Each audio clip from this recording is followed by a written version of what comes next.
Hello indie game fans, welcome back to I Dream of Indie, or if it's your first time here at the channel, welcome. I'm Ole Gamer Joe. Consider hitting that subscribe button so you can help us to bring a voice to the voiceless ones in gaming. Today we're taking a look at Crawlco Block Knockers on the Nintendo Switch, currently priced at a discount at the time of this review for $7.19, but normally priced at $8.99. This one comes from developer and publisher East Asia Soft. This one is an adult-themed arcade-style puzzle game.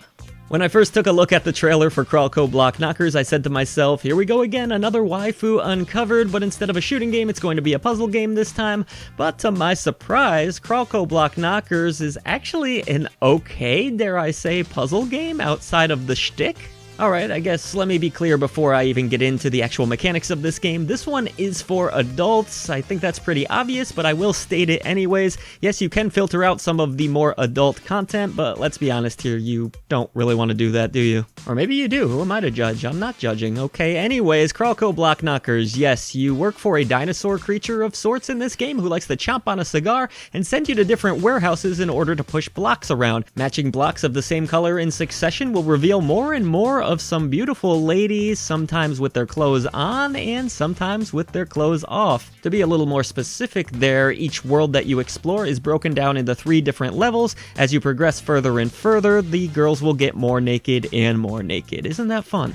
There's not really a ton to the gameplay here. You can kick blocks into the correct spots or try to line them up to make big chain combos and get a higher score. You can also pull the blocks from behind in order to line up your shots better, and you can even jump up on top of some of the blocks in order to work your way around the grid. One of the more interesting mechanics in this game is the fact that you can also latch onto these boxes and then kind of jump around them while flinging them back behind you. This can lead to some pretty interesting combos and get you out of some of the more tricky situations that you might find yourself in. You also have enemies on screen. You can turn them off if you so wish, but these enemies will throw different attacks at you or just be a general nuisance. So again, ultimately you're trying to knock 3 blocks of the same color together, but you do have to be careful because they have to be touching the edge of a clear block or a moon block in order to activate. And you also have to worry about star blocks eventually, as these can't be destroyed and they can block you from uncovering more and more of the pictures. Levels can actually be completed without necessarily uncovering the entirety of a picture,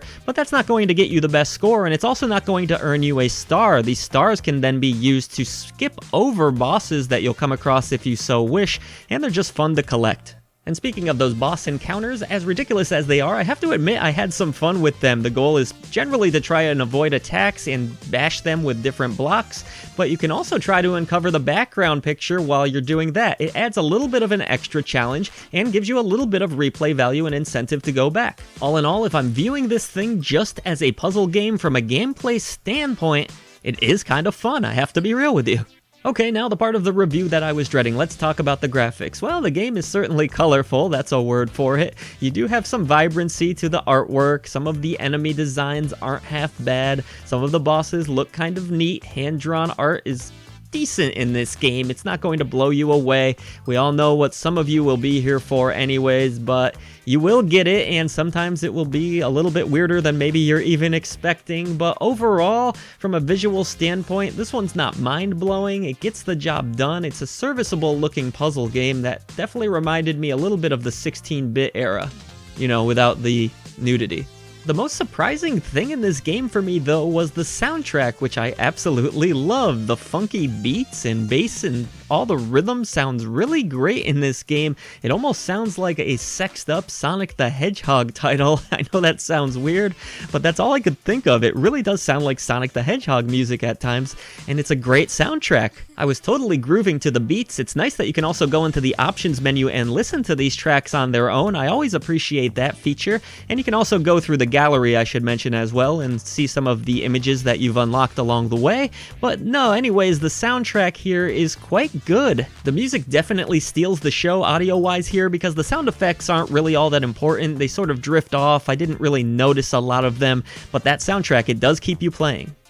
What can I say? I wasn't expecting much out of this one, but Crawlco Block Knockers is actually a pretty fun puzzle game. The art aesthetic is obviously going to cater to a specific type of audience, but underneath its exterior, if you do undress this title, it has pretty decent gameplay mechanics that are quite enjoyable. I enjoyed matching up the different colors, sort of strategically working my way around these different warehouses. It made me think, it was fun to play, and I liked the mechanics. They were all responsive enough overall. Obviously, it's a game that's not really going to speak to everyone out there, but if you are looking for a puzzle game and you just want the puzzle elements, this is kind of a cool tribute to puzzle games of the past, like Cuber and other great titles that I grew up enjoying. It's almost kind of a shame that it has this adult theme surrounding it. I think that will turn some players off from what's otherwise a pretty fun puzzle game. At the same time, maybe it's that adult theme that will get more players to actually play it than they would have otherwise. So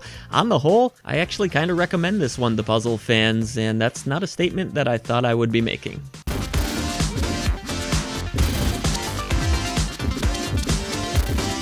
So what do you think? Will you be checking out Crawlco Block Knockers? Let us know in the comments section below. We hope that you enjoyed our video coverage today. Consider hitting that subscribe button below to help us bring a voice to the voiceless ones in gaming. It means more reviews and previews for you. There's tons of ways to support us also in the description box. However you end up doing so, it means the world. We thank you so much.